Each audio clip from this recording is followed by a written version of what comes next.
gekyk na die ondersoekende oordeel, wat een van daai waarhede is, en ons het gekyk waarmee is God op die oomblik besig in die allerheiligste. En toe het ons gekyk dat daar was 4 dinge waarmee jy en ek as Israeliet, of as ons nou Israeliete was, moes besig wees tydens die dag van versoening, wanneer die hoëpriester in die allerheiligste is, moes die volk besig wees met 4 dinge. En toe het ons na die eerste ene gekyk, het ons gekyk na jy moes by 'n heilige byeenkoms wees. Met ander woorde, jy moes dit hou as 'n heilige byeenkoms, en ons het ook gekyk dat jy jouself moet verootmoedig. En ons glo dat ons in die antitypiese dag van versoening is. Met ander woorde, waarmee is ek en jy besig terwyl God besig is met die ondersoekende oordeel? En as die hoëpriester Jesus voorgestel het, terwyl hy in die allerhoogste is, en Jesus dan nou daar is, dan stel Israel ons voor, en dan beteken dit dat ons ook met hierdie 4 dinge besig moet wees.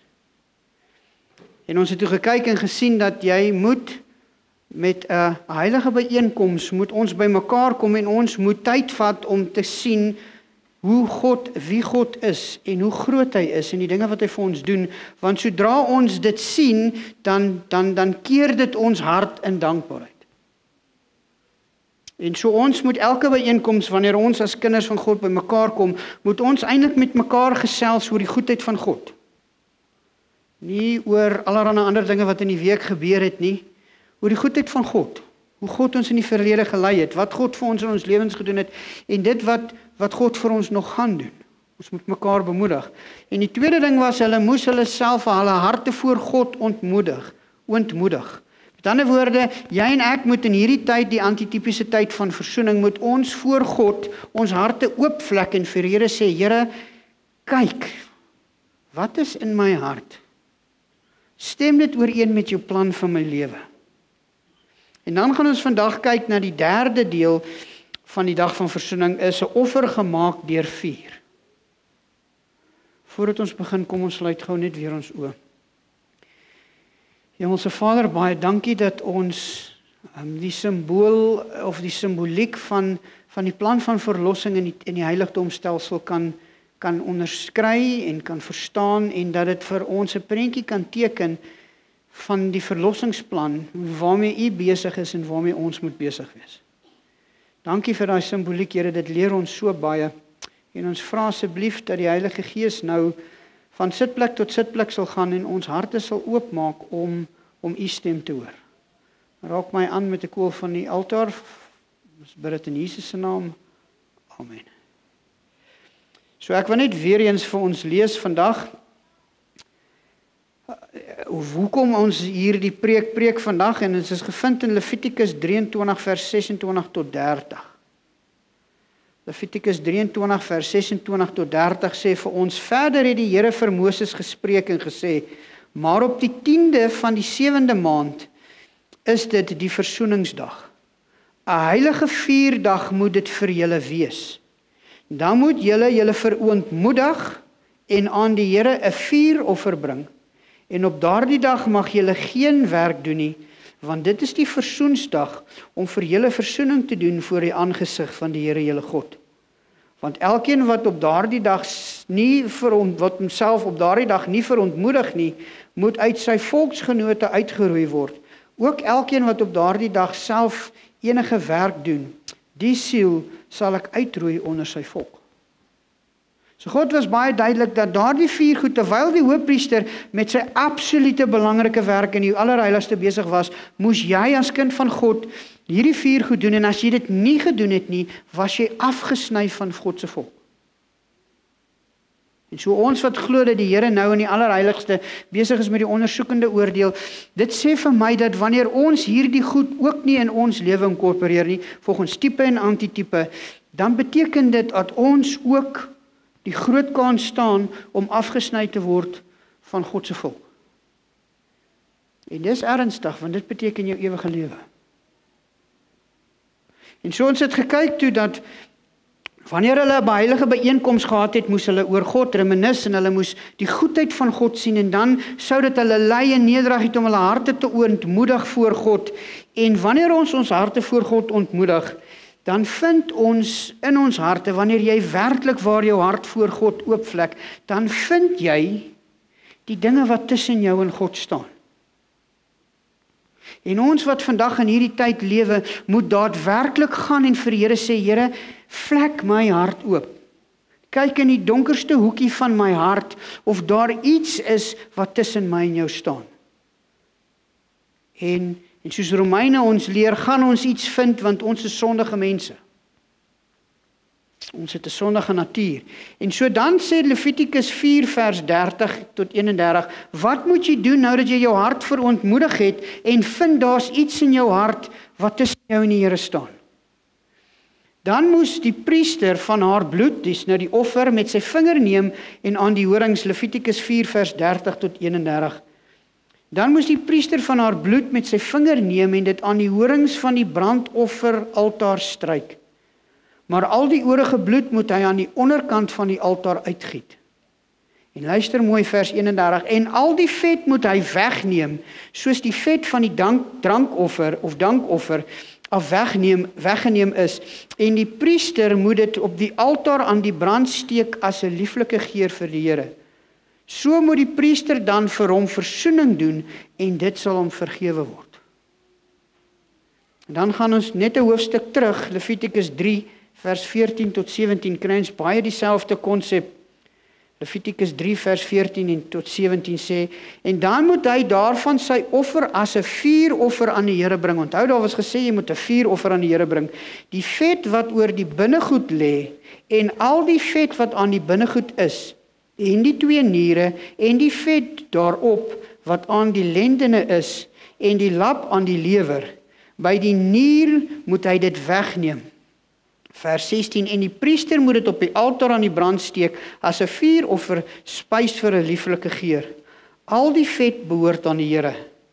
Die ewige insetting is dit vir julle geslagte, in al die woonplekke. Geen vet en geen bloed mag julle eet nie. So daar was baie duidelik gesê, dat die vet heeltemal verwyder moes word. Dit mag nie deel gewees het van enige offer nie. Veral nie wanneer dit 'n sondeoffer was. En dan gaan kyk jy, wat stel die vet voor in die Bybel? En ons sien dat vet kan in 2 dele gedeel word, of voorspoedigheid, of dit word gekonnekteer met 'n sondige toestand in die lewe, 'n voortdurende voortgaan met dinge verkeerd doen wat jy weet verkeerd is. Psalm 73 vers 4 en 7 praat van die goddelose wat so besig is om droog te maak dat die vet by hulle oë uitpeel.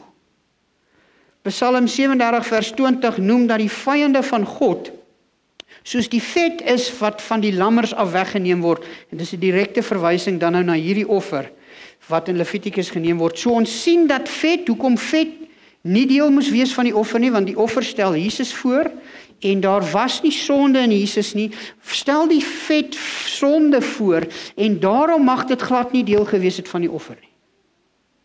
Vet word gekonnekteer in hierdie geval met 'n sondelose toestand, met 'n sondestoestand en die verkeerd in jou lewe. En daarom moes daai vet verwyder word van die offer. En as jy mooi kyk, moes dit deur vuur verbrand word wat van die hemel af gekom het. Nou daardie vuur wat op die altaar gewerk het, is nie 'n vuur wat 'n mens aangesteek is nie. Dis die eerste keer deur God aangesteek, en hulle moes van daai vuur lewendig hou oral waarheen hulle getrek het. Daai vuur mag nie dood gegaan het nie, want dit was 'n goddelike vuur. En dis daai selfde vuur wat die vet moes wegbrand. En dit maak vir my sin, omdat Jesus is die enigste offer, of die enigste persoon wat met die sondeprobleem kan werk. En daarom was hy die offer sonder vet op die altaar wat weggebrand was. En dit was weggebrand deur 'n heilige vuur, of 'n vuur wat uit die hemel uitgekom het. So die vet behoort aan die Here, sê die verse. En soos ons nou net gesê het, dis logies, aangesien hy die enigste een is wat met die sondeprobleem kan werk. Dit moet heeltemal uit die offer geneem word en ten volle voor God verteer word. En dit sê dit was vir hom 'n goeie geur, omdat wanneer hy met sonde afreken en wanneer hy aan die einde van die tyd sonde heeltemal gaan afreken en aan Satan gaan gee wat sy betaling is, dan gaan dit vir God 'n gelieflike geur wees. En wanneer hy jou help om die dinge uit jou lewe uit weg te neem wat tussen jou en hom staan, is dit ook vir God 'n lieflike geur. So nou die enigste manier waarop So onthou, ons kyk na die feit dat Israel iets moes doen as tipe en ek en jy iets moet doen in die antitipe. Nou die enigste manier hoe u en ek 'n sondaar kan wees is as ons sonde gepleeg het, reg? In Romeine 5 vers 8 tot 12 sê vir ons dat ons almal sondaars is en almal vyande van God is omdat ons gesondig het. Stem julle saam met my? Is ons in ooreenkomstig dat almal van ons wat vandag hier sit al gesondig het. En Romeine sê vir ons daarom is ons vyande van God en is ons sondaars genoem. En dan gaan Romeine 5 aan en dit sê, maar hy het gekom as 'n volmaakte sondelose offer wat ons met God versoen en redding vir die mensdom gebring het. En daarom was dit belangrik dat die priester die vet moes verwyder, want hy is die offer wat kom betaal het vir hierdie sondes wat ek en jy al gepleeg het. Hy is die volmaakte offer wat kom betaal vir dit wat tussen my en jou en tussen my en God staan. Romeine 12 vers 2 vra egter die volgende van ons. Dit sê vir ons dat ons liggame moet aanbied as 'n lewendige, heilige, welgevallige offer aan God. So wat vra die Bybel vir ons? Die Bybel vra vir ons dat in die antitipe dag van versoening, die dag waarin ons nou lewe, in die tyd waar jou en my boeke deurgegaan word, in die tyd waar Satan jou beskuldig as nie God se kind nie en 'n lang lys neergeskryf het van al die dinge wat jy verkeerd doen en God voor sy Vader pleit met sy welverdiende bloed om jou skoon te maak en jou weg te neem soos die brandhout wat uit die vuur uit gepluk is ek en jy besig om veronderstel of veronderstel om besig te wees om wat te doen? Ons lewens aan te bied as 'n heilige offer wat deur vuur gemaak is. Met ander woorde, as daai offer 'n offer was waarvan die vet wat sonde voorstel weggeneem was, dan beteken dit dat ek en jy het nodig om saam met God aan die sondeprobleem in ons lewens te werk.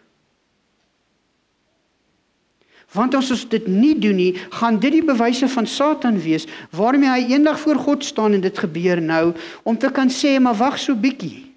Malcolm is nie jou kind nie, Here, want dit en dit en dit en dit.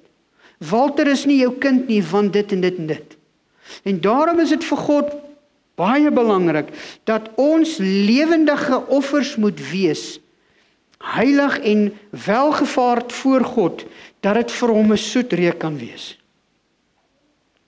Hoe weet ek dit? Romeine 6 vers 10 tot 11 sê die volgende. Want die dood wat hy gesterf het hy vir die sondes eens en vir altyd gesterwe. Maar die lewe wat hy leef hy vir God, dis Jesus. So moet julle ook reken dat julle wel vir die sonde dood is, maar lewend is vir God in Christus Jesus ons Here. God wil hê dat ek en jy vir die sonde dood moet wees. God wil nie hê dat ek en jy dinge in ons lewens moet toelaat wat skeiding bring tussen my en hom nie. Hy wil hê jy moet dood wees teenoor sonde en lewendig in hom. Dis so 'n belangrike vers vir die tyd waarin ons lewe. God maak dit duidelik. Hy sê ek het 'n verwagting vir jou. Ek wil hê jy moet sterf teenoor sonde terwyl jy lewe in my as verlosser. OK? So as ons die heiligdom nou keer bestel, dan maak dit vir my baie sin. Wat het jy eers gekry as jy in die voorhof ingegaan het? Jy het die brandaltaar gekry. En op die brandaltaar was hierdie offer gegee waarvan al die vet weggeneem is, waarvan wat simboliseer dat Jesus die volmaakte offer gebrand is. Met ander woorde, daar is vir jou iets verkry aan die kruis. 'n Krag wat jou en my lewe kan verander aan die kruis, waar Jesus gesterf het, wat ek en jy kry wanneer ons in die proses van bekering is. En wat was die tweede deel wat jy dan in die voorhof gekry het? Die waskom. Goed, die waskom is agter die altaar, en daar's 'n rede hoekom dit agter die altaar was. Met ander woorde, iets moes sterf, voordat jy in die watergraf kon gaan. En kom ons maak dit van toepassing op ons lewe, en vat die simboliek na die werklike vir ons. Met ander woorde, wanneer ek deur bekering gaan, wanneer ek Jesus as my verlosser aanvaar, dan dek sy heilige geregtigheid my. En dan gaan ek deur die watergraf.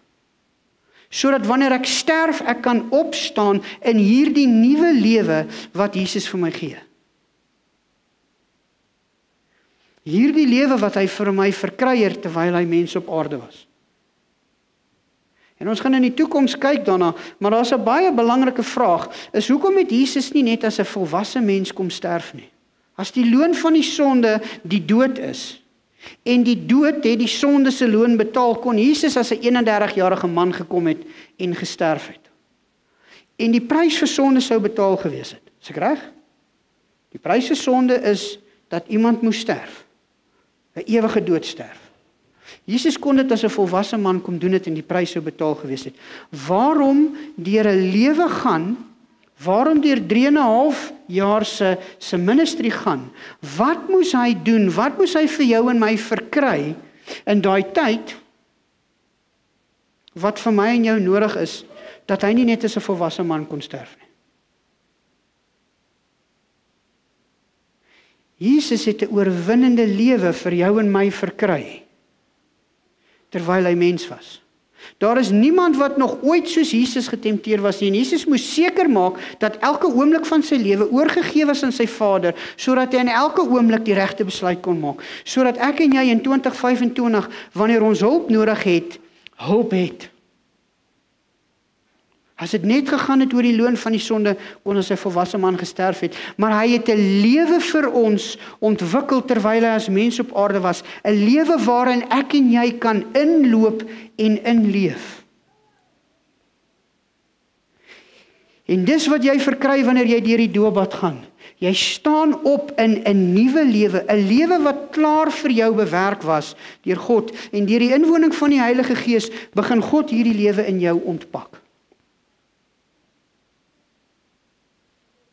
En dit strook met die heiligdomstelsel, want jy sien, daar was die brandoffer, en op die brandoffer het 'n heilige offer gelê.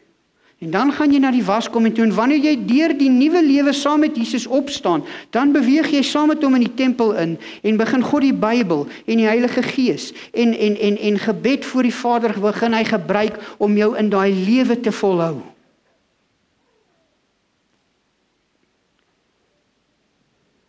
Maar baie mense glo dat ons, wanneer ons deur die doopbad gaan, dieselfde bly, en dieselfde gaan bly totdat Jesus terugkom. En as ek en jy 10 jaar nadat ons gedoop is, nog dieselfde mens is, dan is daar 'n redelike groot probleem.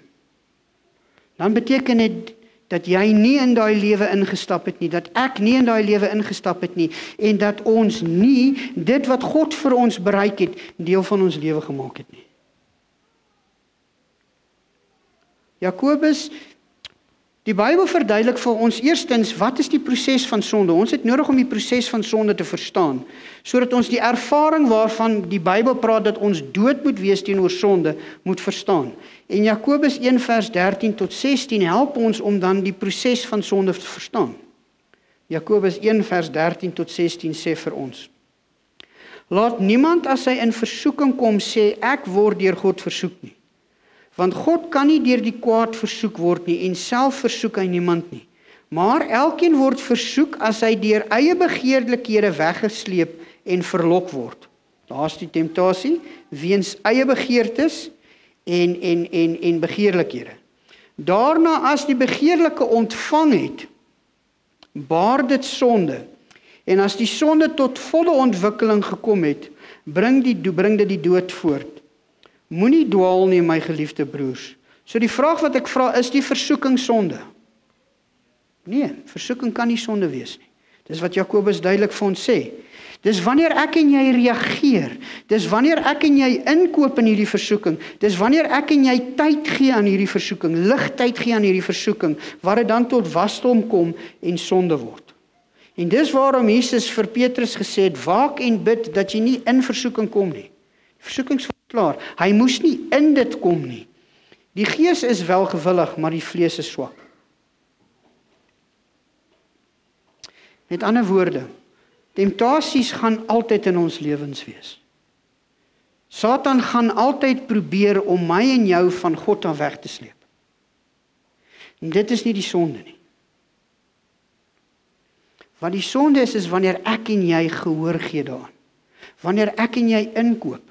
Wanneer ek en jy dit entertain in ons gedagtes, dan word daai temptasie in ons lewe ontwikkel en wanneer dit tot wasdom is dit sonde. So wat probeer ons sê met ons gesprek vandag in koneksie met die simboliek van 'n heilige offer?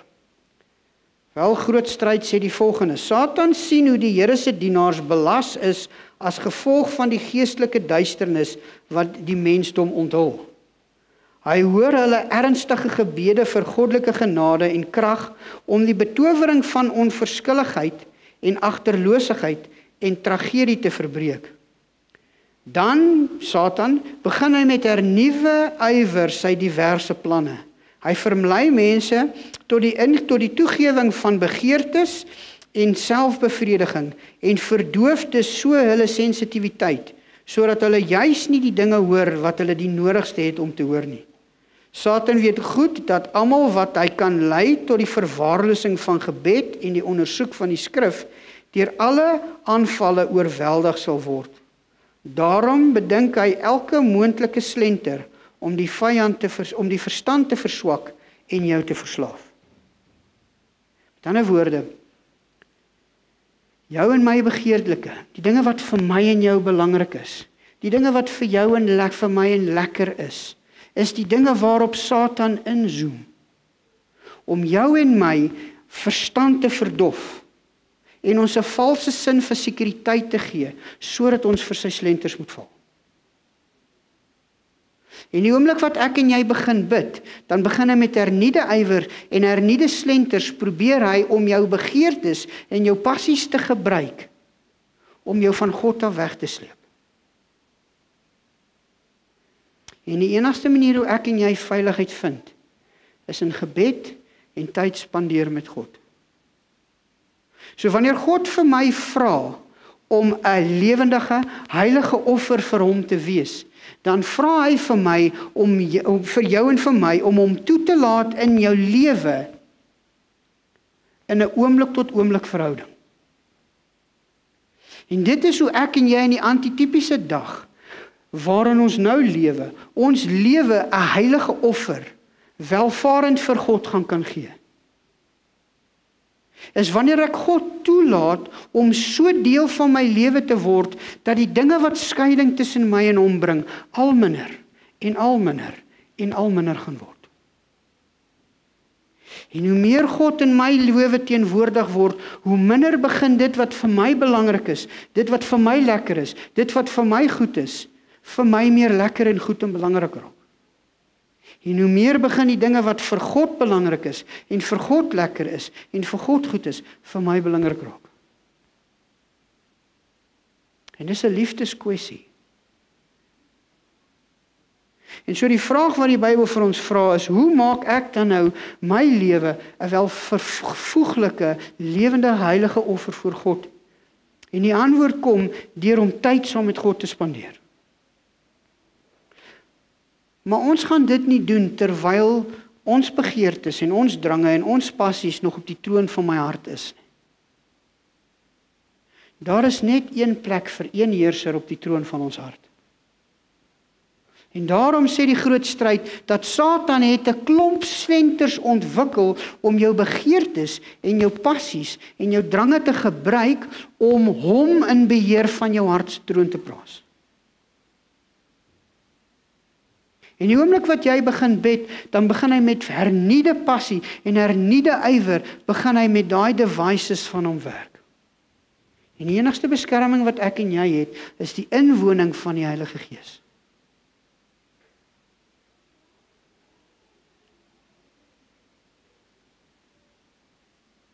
God sê, ek wil julle liggaam as 'n lewende, heilige, welgevallige offer aan my hê. God sê, ek wil hê jy moet dood wees vir sonde en lewend in Jesus Christus. Hebreërs 12 vers 28 en 29 sê, daarom omdat ons die onwankelbare koninkryk ontvang het, laat ons dankbaar wees en so God welbehaaglik dien met die eerbied en vrees, want onse God is 'n verterende vuur. Die offer wat die Israeliet moes bring, as hy agterkom dat daar sondes in sy lewe, moes die vet verwyder word en daai offer moes verbrand word, die vet moes verbrand word deur 'n heilige vuur, 'n vuur wat deur God aangesteek is. En in die antitipe en tipe, daardie vuur is God se teenwoordigheid in jou en my lewe. Die enigste manier hoe ek en jy hierdie lewe deel kan maak van ons, is as God hierdie vuur aansteek. Maar vandag het ons 'n baie meganiese, formele godsdiens. Ons doen die regte ding, ons kom kerk toe, ons doen die werk wat ons by die kerk moet doen, ons doen dit want dis die regte ding om te doen. Die vraag wat ek vra is jou en my lewe, en ek sluit myself in by hierdie, is jou en my lewe wat ek en jy in die eerste 6 dae van die week leef, dieselfde een as die beeld wat ek Sabbat by die kerk omgee?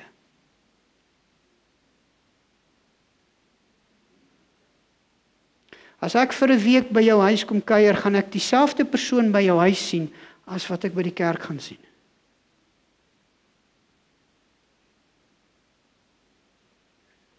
En die rede hoekom dit baie keer nee is omdat ons probeer om daai offer met ons eie vuur aan te steek. Ons gaan deur die emotions van Christen wees. Ons doen baie keer die regte ding want dis die regte ding om te doen, maar die motivering is verkeerd. En baie keer wanneer ons die regte ding doen, is daar geen vrede en geen vreugde in ons hart nie, want ons doen dit wat ons moet doen. En omdat God dit geweet het, het hy gesê, die kerk gaan Laodisee wees, ons gaan lauwarm wees. Ons gaan of nie die regte ding doen nie, of ons gaan die regte ding doen met die verkeerde motief, en dit gaan vir ons bitter min vreugde en genot bring.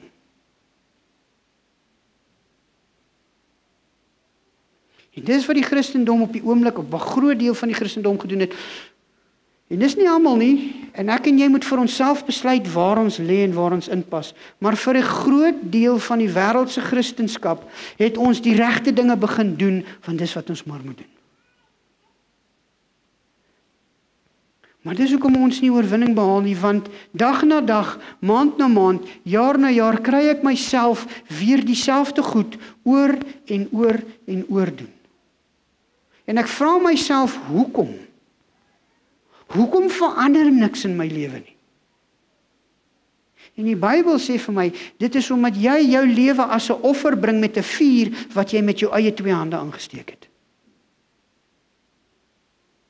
Want sien, as jou lewe 'n offer word met 'n vuur wat God aansteek in jou lewe, met 'n persoonlike teenwoordigheid, dan moet dinge begin verander.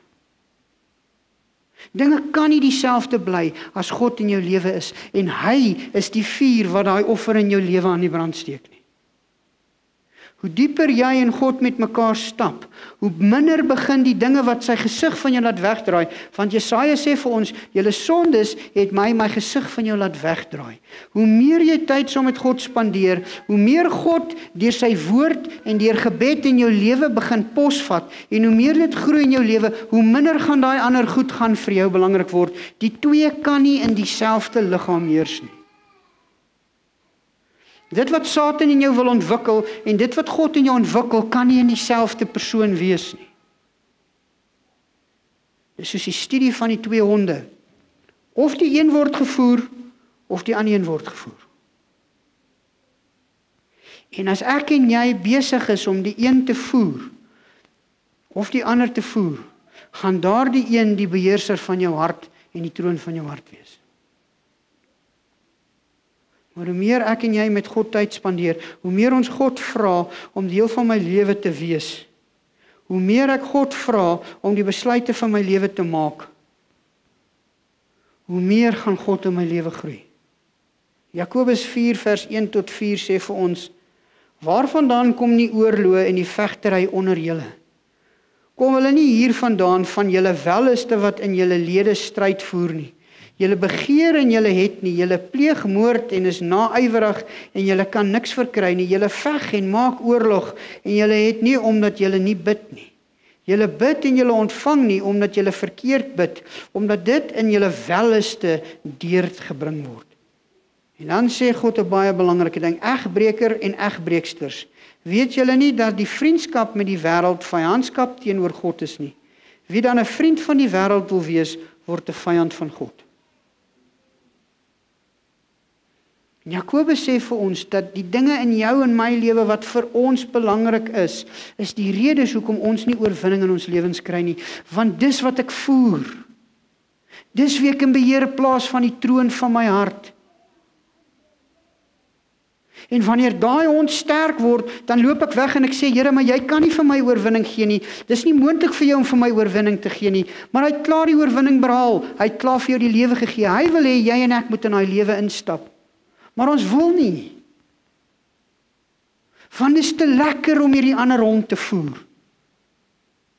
Dit is te lekker om selfs vir die goeie dinge te vra vir die verkeerde redes, sê Jakobus. En omdat daar sekere dinge nog vir my meer belangriker is as God, vind ek nie die oorwinning nie en daarom glo ek ook nie daar is oorwinning vir my nie.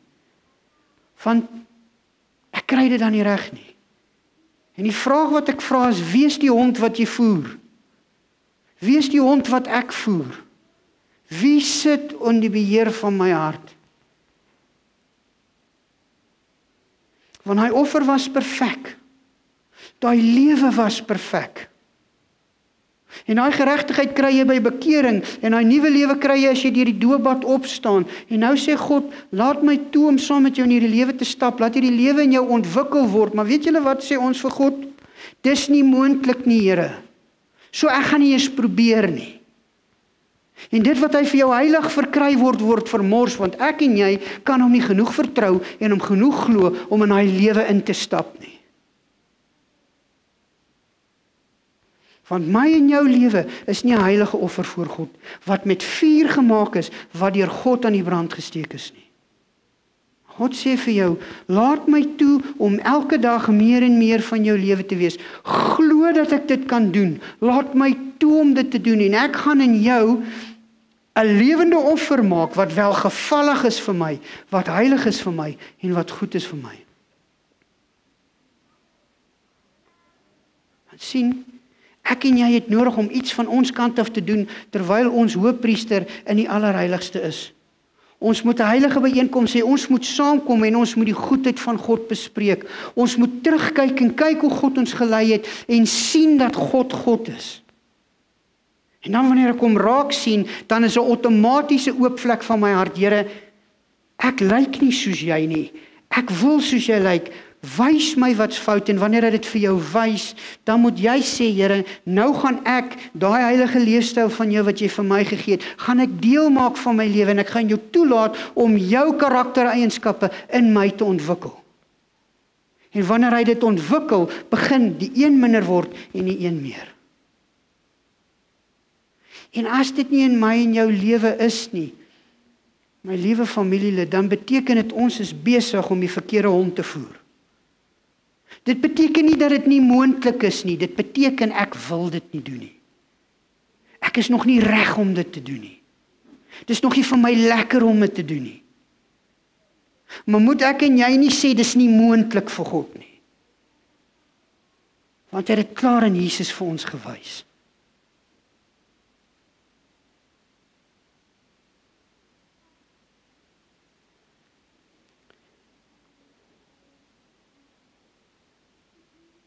Ons het die liefde van Jesus in ons harte nodig. Ons moet vra, Here, wees liefde in my. Ons het die gesindheid van Jesus nodig. Here, help my om op te tree en te dink. Ons het die gedagtes van Jesus nodig. Here, ek wil nie meer so dink nie, ek wil so dink. En dan het ons die aksies van Jesus nodig. En hy gaan dit vir jou gee want dit is syne, en hy gaan dit vir jou in jou lewe ontwikkel want dit is syne. Jy en ek moet daarvoor vra. En as jy en ek nie daarvoor vra nie, gaan ons dit nie kry nie. En dis hoekom ons sukkel as Christene. En ek is nie vandag besig om vir julle te vertel dat ek dit reg gekry het nie. Ek is vandag besig om vir julle te sê, ek sukkel soos julle. Maar moenie laat ons sê dis nie moontlik.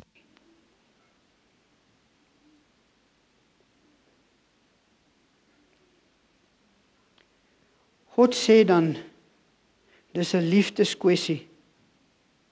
Ek wil afsluit met die volgende deel uit Gelykenisse tot Christus, wat 'n baie belangrike deel is.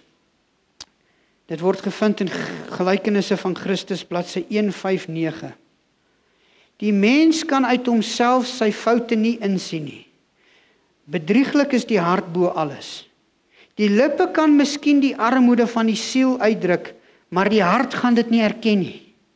Dan word ek en jy die vermoë om te kan reg praat, ons kan die regte dinge sê, ons kan sê, Here, ag help my, maar binne my hart wil ek nie erken, Here, ek het hulp nodig nie. Terwyl hy met God praat oor armoede van gees, kan die hart swel van verwaandheid en sy eie voortreffelike nederigheid en verhewe geregtigheid. Slegs op een manier kan 'n ware kennis van self verkry word. Ons moet Christus aanskou. Dit is onkunde oor hom wat die mense so verhewe maak in hulle eie geregtigheid.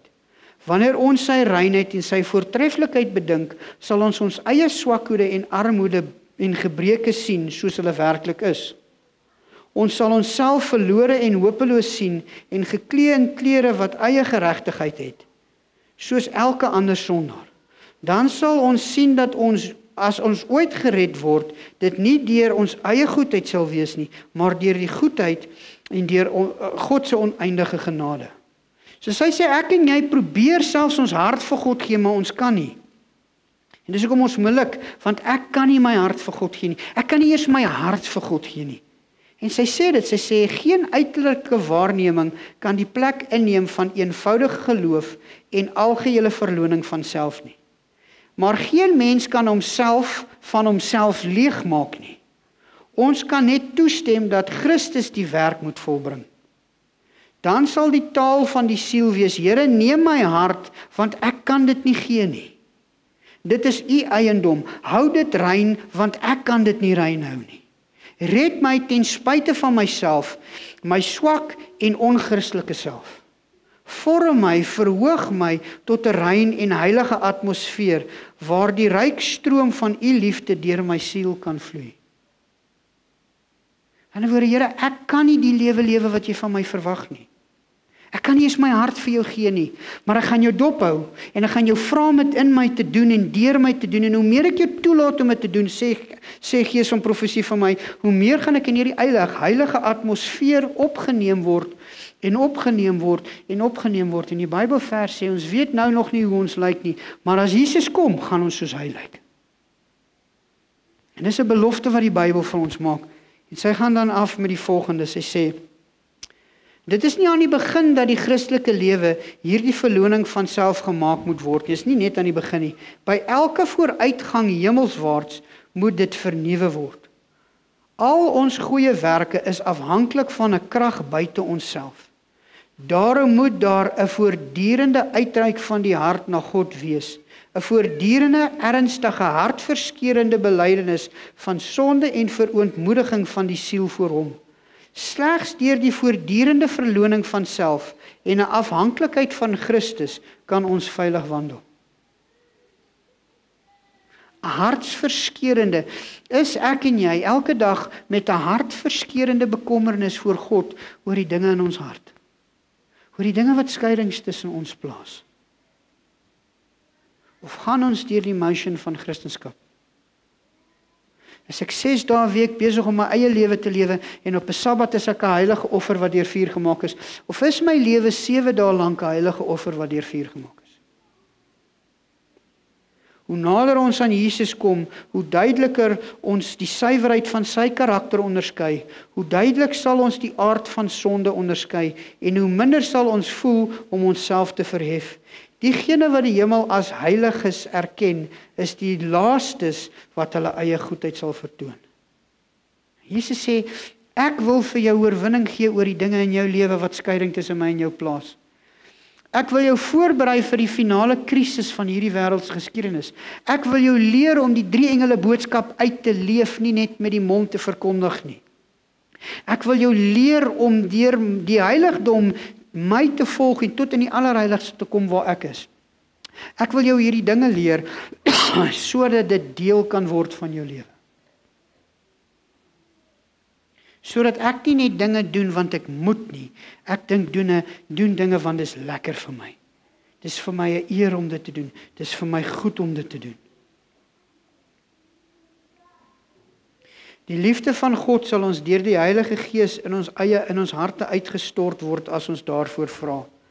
En soos jy met die tyd met hom spandeer, sal jy hom begin lief hê en sal jy hom meer lief hê en nog meer lief hê, totdat jy op 'n punt kom waar jy so gefestig is dat die liefde beide intellektueel en geestelik in jou lewe so is dat jy onbeweegbaar is. Hoe meer ek met God tyd spandeer en hoe meer ek met God 'n verhouding bou en hoe meer God deel word van my lewe, hoe meer gaan ek op 'n plek kom tot waar my kop en my hart onbeweegbaar is. Want Jesus gaan dit vir my moontlik maak. Maak nie saak watter winde en watse storms oor jou pad waai nie. En as jy en ek vanoggend besef dat daar 'n sekere deel is van my lewe wat 'n offer is wat deur 'n eie vuur aan die brand gesteek is. As jy en ek vandag besef, maar daar is sekere dele in my lewe waarmee ek nog die verkeerde hond voer. As jy vandag besef, Here, daar is sekere dinge wat vir my nog belangriker is, dat ek dit nie wil oorgee nie, en daarom kan jy nie die oorwinning in my lewe uitlewe nie. As dit jou begeerte is, as dit jou gewaarwording is, as jy besef dat my lewe is nie volkome, 'n offer wat welgevallig is voor God, wat heilig en skoon is, my lewende offer is, wat deur vuur wat van God afkom, as jy weet dat jou lewe nie daai soort offer is nie, wat dit moet wees in die tyd van die antitypiese dag van versoening nie. En jy wil sê, Here, ek bely ek het deur die bewegings van Christendom gegaan. Ek het dinge gedoen vir U, maar my motiewe was nie suiwer nie. Here, ek besef dat ek met tye 'n meganiese formele geloofbelydenis het. En ek het U liefde en teenwoordigheid nodig. Ek het U liefde in my hart nodig en ek het nodig dat U my wys hoe om myself as 'n offer vir U te bied. As dit die gewaarwording van jou hart is, as dit iets is wat jy weet daar 'n tekort is in dele van jou lewe, dan gaan ek vandag vir julle vra om saam met my te staan terwyl ek bid. Kom ons sluit ons so.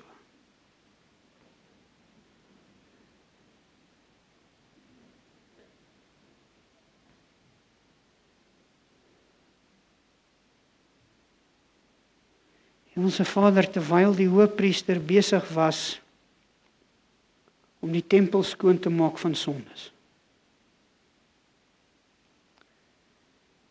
Terwyl daar 'n lotsbepaling gemaak was oor die volk van Israel, moes Israel by die huis by mekaar kom en U raak sien. En dit het gelei tot 'n verootmoediging, Here. En dan het dit gelei tot ek het nog dinge in my lewe wat nie reg is nie. Ek gaan hierdie offer vat. En van hierdie offer was al die vet weggevat, want dit was 'n perfekte, heilige offer en dis U, Here.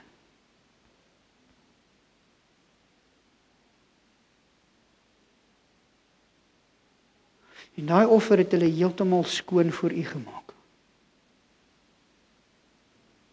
Dis die geregtigheid wat U vir my verkry het, Here. U het oorwinnings in U lewe behaal wat vir my oorwinnings word wanneer ek met 'n ding sukkel. U het vir my alles gegee wat toelaat dat dit wat tussen my en U skeiding bring verwyder kan word. Hoekom? Want U wil by my wees. U wil die ewigheid met my spandeer. En so U het niks onaangeraak gemaak om seker te wees dat alles daar is vir my om as ek dit te kies, eendag in U teenwoordigheid te wees. En in die dag waarin ons nou lewe, in die tyd van die ondersoekende oordeel, Here, wil ek vandag kom en ek wil vra asseblief dat my liggaam, dat my lewe 'n offer sal wees wat aan U geoffer is. 'n lewende offer, Here, waar ek U toelaat om dit wat tussen my en U skeiding bring te verwyder. Om op 'n plek te kom waar ek nie verskoning vir sonde maak nie.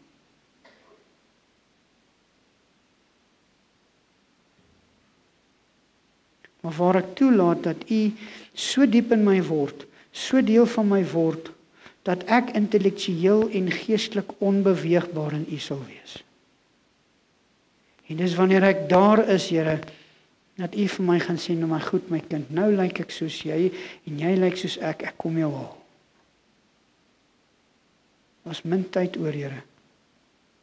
Die wêreld het klaar sy besluit gemaak. Waar staan ek? Wat besluit ek? Mag my lewe, Here, 'n offer wees wat deur 'n vuur gemaak is wat van God afkom. Here, laat U gesindheid, U gedagtes, U liefde en U aksies myne word. Ten volle myne word. Sodat wanneer U links draai, ek links draai, en wanneer U regs draai, ek regs draai. Dis die begeerte van my, Here, ek kan nie vir iemand anders te besluit nie. En daarom vra ek, Here, asseblief wees saam met ons het U so nodig. Ons kan nie hierdie sonder U doen nie. Niks van hierdie is moontlik nie. U doen alles vir ons, in ons en deur ons. Asseblief, Here, moenie van ons laat gaan nie. Tyd is besig om uit te loop. Dinge is besig om in hierdie wêreldse geskiedenis te gebeur. Ons het U nodig. Vul ons, Here, met alles van wat U is. Ons bid dit in Jesus se naam. Amen.